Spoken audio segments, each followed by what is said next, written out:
World War II's Forgotten War, the Korean War from the American perspective. From the American perspective, the Korean War, 1950-1953, sits in an uneasy space between World War II and the Vietnam War, often called the Forgotten War, yet crucial in shaping the Cold War, U.S. foreign policy, and the security architecture of East Asia. It was the first major armed conflict of the Cold War, the first time the United States fought under the flag of the United Nations, and a formative experience in the policy of containing communism.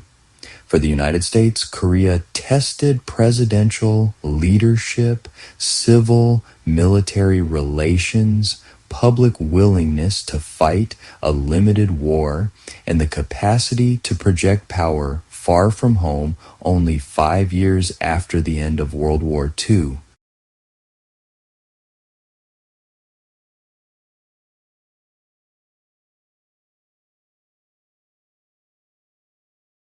At the end of World War II, Korea, long a Japanese colony, was liberated but quickly caught in the emerging rivalry between the United States and the Soviet Union. In 1945, American and Soviet officials hastily agreed to divide the peninsula at the 38th parallel into two zones of occupation: Soviet troops in the north and U.S. troops in the south.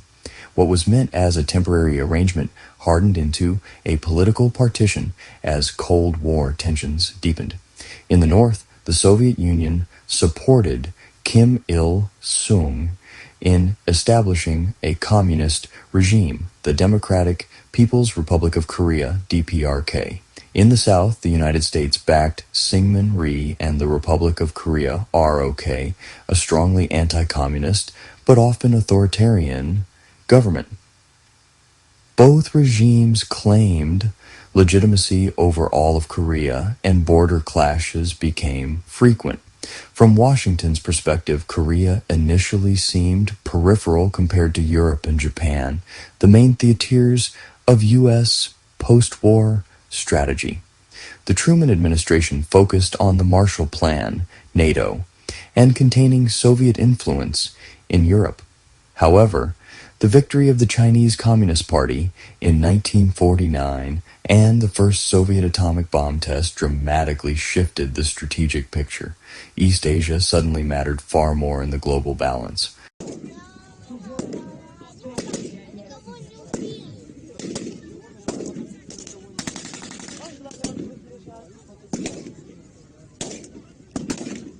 On June 25, 1950, North Korean forces crossed the 38th parallel in a massive invasion of South Korea, quickly overrunning much of the peninsula. From the American vantage point, this attack looked like a clear case of communist aggression, possibly orchestrated by Moscow and Beijing as part of a broader campaign to probe U.S. resolve. President Harry S. Truman and his advisors framed the invasion in terms of the emerging doctrine of containment. If aggression in Korea went unchecked, other regions might fall, leading to a loss of credibility for the United States and the UN. Truman moved swiftly. Without a formal declaration of war from Congress, he ordered U.S. air and naval forces to support South Korea and sought authorization from the United Nations Security Council. Because the Soviet Union was boycotting the council at that moment, the UN passed resolutions calling for member states to repel the attack and restore peace. The United States took command of a UN coalition, but American forces made up the bulk of the combat troops. From the American perspective, this was an important precedent, using the UN as a legal and moral framework for intervention while still exercising U.S. leadership. It also signaled that the United States would defend its conception of a rules-based order against armed revisionism. Early battles, Retreat, Peril, and the Inchon Counterstroke. The initial months of the war were disastrous. The North Korean People's Army pushed U.S. and South Korean forces down the peninsula until they were compressed into the Pusan perimeter. Holding it became a test of U.S. resolve. But under General Douglas MacArthur, the situation changed dramatically in September 1950. He executed a bold amphibious landing at Inchon, far behind enemy lines. The high-risk operation severed North Korean supply lines, allowing UN forces to break out of the Pusan perimeter and retake Seoul. The war appeared on the cusp of a decisive UN victory.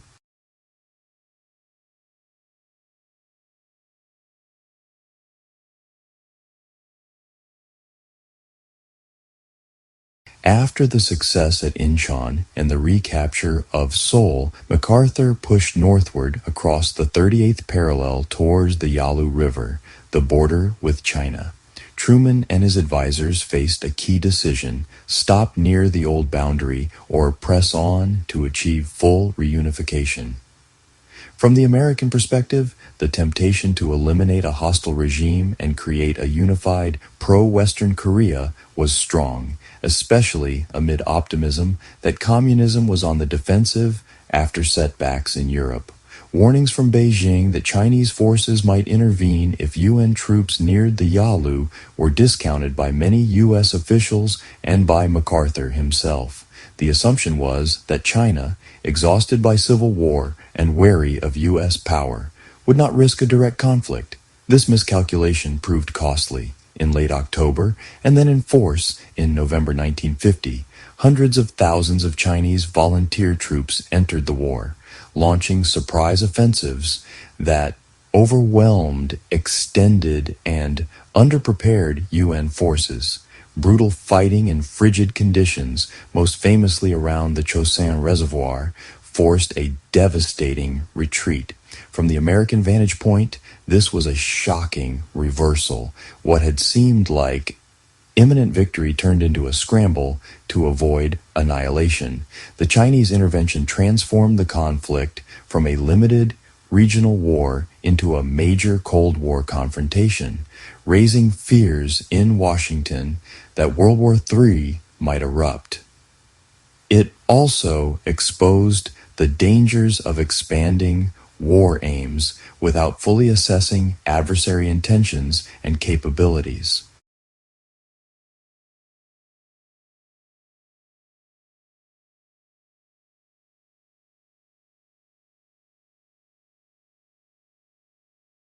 By early 1951, UN forces had regrouped south of the 38th parallel and then counterattacked, retaking Seoul and pushing the front back to roughly the original dividing line. At this point, the Korean War settled into a grinding stalemate, with both sides launching local offensives, but neither able to achieve a decisive breakthrough. For the United States, Korea became the prototype of a limited war, a conflict in which objectives, geography, and means were deliberately constrained to avoid escalation to nuclear war or global confrontation with the Soviet Union and China. Truman ruled out expanding the war into China, bombing Manchurian bases, or using atomic weapons, despite suggestions to the contrary. The goal returned to defending South Korea and reaching a negotiated settlement, not total victory. This stance led to a famous clash between Truman and MacArthur. MacArthur publicly criticized the administration's policy of limitation and advocated expanding the war, effectively challenging civilian control over military strategy. In April 1951, Truman relieved MacArthur of his command, a controversial but important assertion that in the U.S. system, elected leaders, not generals, set overall war aims. From the American perspective, this episode underscored the tensions between operational military thinking and broader strategic and political calculations in a nuclear age. It also cost Truman politically at home, but affirmed a crucial constitutional principle. It can vie the home front, politics, economy, and society. On the home front, the war fueled Cold War anxieties and McCarthyism. Justified as a UN police action rather than a declared war, it set a precedent for future interventions. Economically, the war spurred rearmament and a permanent defense sector without requiring full-scale mobilization like World War II. Socially, the war accelerated the racial integration of the U.S. military, a significant step for the civil rights movement. Yet, with its ambiguous outcome, the conflict produced few triumphant narratives, contributing to its reputation as the forgotten war.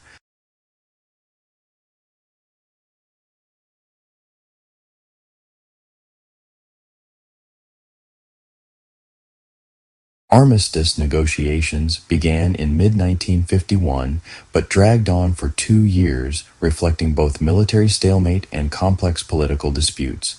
One of the thorniest issues from the American perspective was the question of prisoners of war, POWs. The United States and its allies insisted that no POW should be forcibly repatriated to a country they did not want to return to, especially in the case of anti-communist North Koreans and Chinese who feared persecution at home. Communist negotiators demanded mandatory repatriation of all POWs. The disagreement became a symbolic battle over ideology and human rights. For Washington, voluntary repatriation aligned with its portrayal of the conflict as one between freedom and coercion. However, it also complicated and prolonged the talks, costing more lives at the front. Eventually, a compromise involving neutral commissions and voluntary screening of POWs was reached. On July 27, 1953, an armistice was signed, establishing a demilitarized zone, DMZ, near the 38th parallel and ceasing large-scale hostilities. No formal peace treaty followed, leaving the peninsula technically still at war, a condition that persists today. From the American perspective, the Korean War produced mixed results but significant long-term implications. Strategically, the war succeeded in its limited aim. South Korea survived as an independent, non-communist state, bolstering the credibility of U.S. commitments. The war led to a major expansion of U.S. defense commitments and security treaties in Asia. The U.S.-ROK Mutual Defense Treaty in October 1953 made the United States the guarantor of South Korea's security, an alliance that became a cornerstone of U.S. Strategy in the region. Domestically, Korea raised enduring questions about presidential authority to commit forces without a formal declaration of war. It also reinforced the institutionalization of the national security state, permanent alliances, high defense spending, and a global network of bases. From a human perspective, the war was costly, with tens of thousands of Americans killed. For Koreans, the devastation was far greater, with millions of casualties and a painful, lasting division on the peninsula.